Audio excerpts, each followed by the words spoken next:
Welcome back to my channel, everyone. I'm Charles from Charles N Photography. Mid-afternoon on a beautiful autumn day.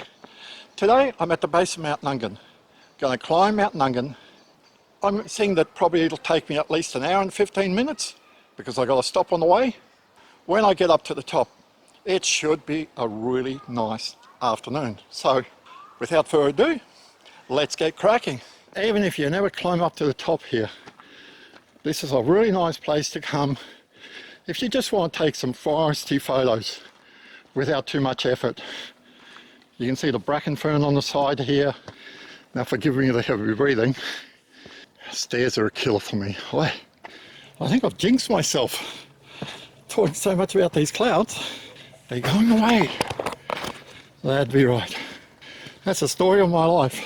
I go out, looks like a nice cloudy afternoon for a sunset. The clouds go away. Okay, so here's our final little push.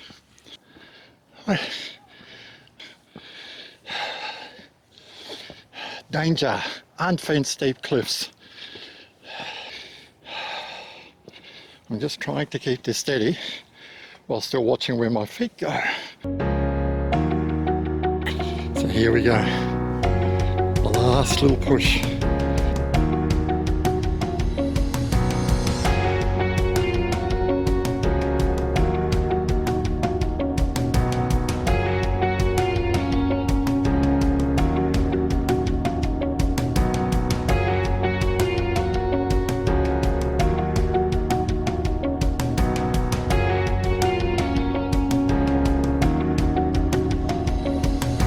This is what people come for. Look at that.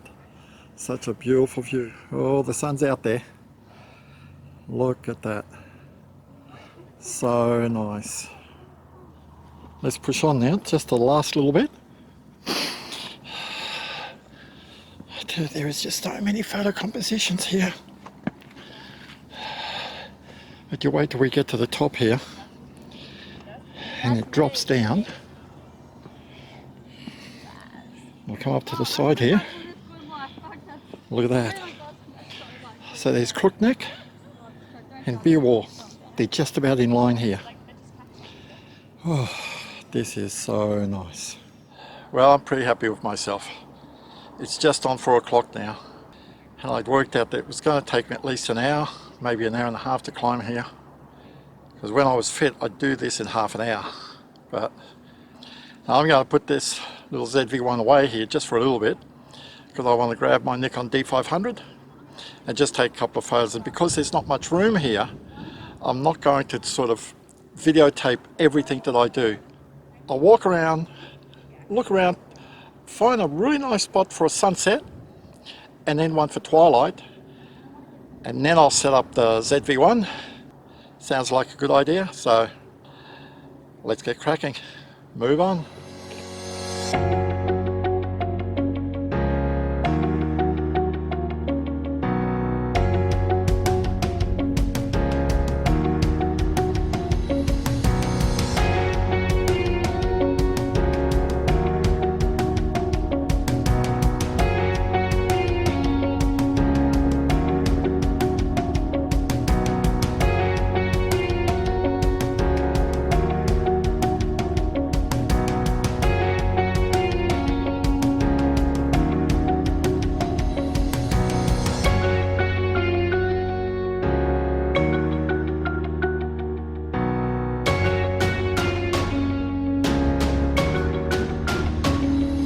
We've missed sunset, but we've got twilight. Today, because I'm really worried about the weight covering up here, I left all the filters at home, apart from my polarizing filter, just to try and cut the weight down, but I was even then at 10.5 kilos. We tried to work out a fairly even exposure to start off with.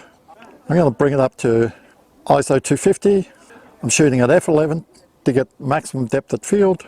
Our shutter speed, going to go for 1/8 of a second. Now we'll just take one shot, 2-second timer. Now that's pretty good.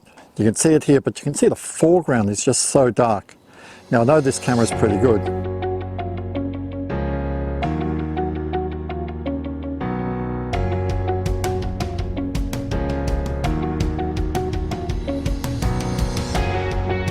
reason I took this position here is there's two cliff faces at the top of Mount Nungan. So I'm at the first cliff face. So I've actually just got a little bit of the cliffs here on the left and pointing, and I've got Mount Beerwah right hand area there.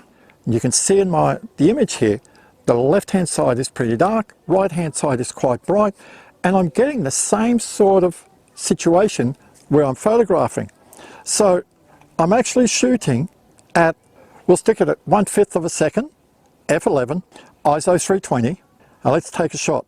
Now I don't need to refocus because just when I set up, I'd focused on the foreground here about 1/3 of the way in. Because I'm using my Tokina 11-20 at 11mm, I've got like focus from front to back here. Now this showing me it's a little bit dark. We'll bring it down a little bit more. 1/2 second. Let's see. That's it. Now I'll just check the histogram. Well, the histogram is just about in. But this looks really nice. So this is the JPEG file that you can see. This is the RAW file edited. Hopefully I've been able to pull out a lot of the shadows. I really thought I was going to use my Nikon 18-140, and it turns out I didn't even use it because I didn't have the time. Should have left a little bit earlier, but I wanted to try to get a couple of close-up images of the Mount Beerwah, but so I could have saved myself a couple of 100 grams and maybe add the filters instead. So, but you can see here, look at the view that we've got. It is just amazing. Now there's no need to keep taking photos. I see some people just keep taking photos, and this was me. This was what I was like years ago. I'd just be taking so many photos. But we've already got a couple with this light.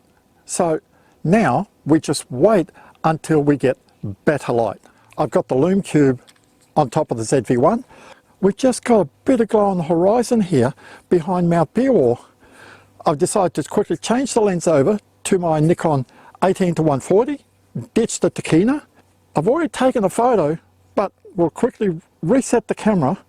Now it's showing it's a little bit dark. I'll have to come to 4 seconds, f5.6, ISO 400.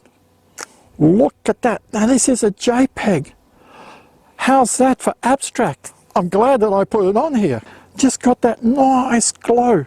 Now I'm not worried about any detail because there's no way, even with a grad filter, that I could actually get any detail in the foreground.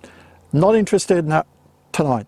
All I want was this, just an abstract view. It's just like line, there's Mount Beerwah, and on portrait orientation just looks gobsmacked.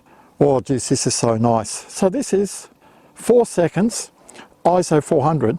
I can actually reduce that because f5.6 at that range, the edges will be a bit soft. So if I go up to f8, you can see my battery's starting to get worn down here. So I was running low on battery power here. And just when I said that, doink, the ZV-1 ran out of power. I'd actually increased my aperture from f5.6 to f8. I'm at ISO 400. I wanted to reduce the ISO just to get a bit clearer and less noise. So we'll go down to ISO 200. We're losing light very quickly. We're going to go up to 15 seconds. Let's see what it looks like. We should see a bit of the stars, and I can see there's a banding now. So we've got like a bit of orangey glow, and then it's just going blue for where the stars are. Take a look at this. Look at it. Actually, I'm shooting on manual white balance, but I'm shooting at 4,700 Ks. So I'm going to bring it down around 3,800 just to cool it down a bit. Take another shot. Because this is the thing. If you're shooting in JPEG, you can't adjust your white balance. You can try to brighten up your image a little bit, but forget about adjusting white balance because that's just locked in. You're just going to degrade your photo. I could actually fix this because I'm shooting as RAW as well, but I really want to try to get as close to what I'd like. So I like to shoot what I see is what I get. So look, that's the previous image, very orangey glow. Now some people would like that. That looks so nice. This to me is much better because it really gives a define that there's the line, there's where the sun was, and then there's the stars above. Metering at this time of the day is just so hard. You can't rely on your meter. You've just got to get used to photographing this time of the night. And at the moment, I'm basically flying by the seat of my pants. I know that it's getting darker. I know I have to continuously increase my exposure time. Oh, this is so nice. Can you see, look at this. This is just JPEG, but we've got this band of orange behind the mountain. And then it's just going to like, so it's very strong orange. Then it's going to like an orangey grey. And then we've got the blue on top where the stars are. Now, we're going to call it a night here. It's just getting so dark. So I've really had a good day here. I've gotten some really good images. Missed out on sunset, but you know, at the end of the day, it's fine. I got some really nice photos. And I think I got photos better than what I would have gotten at sunset because there was no clouds.